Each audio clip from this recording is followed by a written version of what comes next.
Professeur Arrousseau, bonjour. Vous venez d'intervenir pour notre After Work de RCS. Quel est le temps fort que vous retenez de cette intervention? Écoutez, ce n'est pas véritablement de mon intervention que je retiens spécialement un temps fort. J'étais très heureux de présenter le site d'information des usagers sur la qualité des soins dans les établissements de santé en France. Mais ce que j'ai retenu, c'est la possibilité que nous avons eue d'échanger avec Jérôme Vincent, qui a développé le palmarès des hôpitaux, parce que ça a été l'occasion de démontrer que ce sont deux approches différentes. Une approche public un peu à plat, donnant une multitude d'informations, et une approche plus centrée sur des comparaisons, des classements, sur un certain nombre de critères. Donc j'ai trouvé que c'était très intéressant d'avoir ces deux approches. Alors concernant Scope Santé, que vous avez lancé en novembre 2013, quels sont vos objectifs pour 2014? Écoutez, le problème c'est de le faire connaître.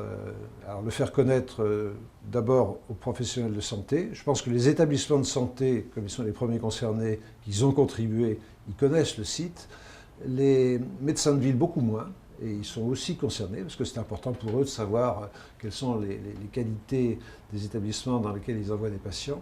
Mais surtout, c'est la définition du site, c'est le site pour les usagers. Donc nous souhaitons évidemment faire connaître ce site au plus grand nombre.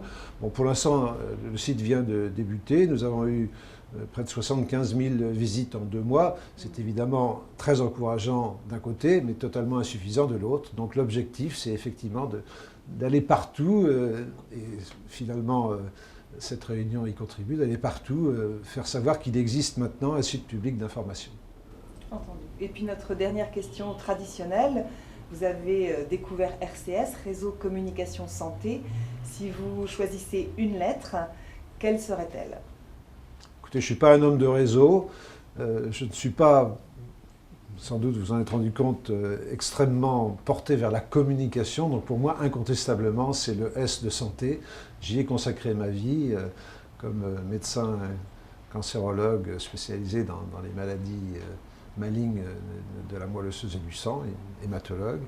Et puis maintenant, depuis 3 ans, je m'occupe d'essayer de contribuer à améliorer la qualité des soins en France, c'est-à-dire d'améliorer la santé des Français. Donc incontestablement santé.